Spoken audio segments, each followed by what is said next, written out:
గుప్పెడు ఉప్పును పోగేసి నిప్పుల ఉప్పెనగా చేసి దండి యాత్రనే దండయాత్రగా ముందుకు నడిపిన అధినేత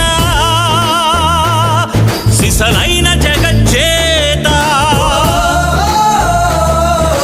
చరకాయంత్రం చూపించి స్వదేశీ సూత్రం నేర్పించి నూలు పోగుతో మదపుటేనుగల బంధించాడు రజాతి పిత. సంకల్ప బలం చేత సూర్యుడస్తమిల్చని రాజ్యానికి పడమర దారిని చూపిన క్రాంతి.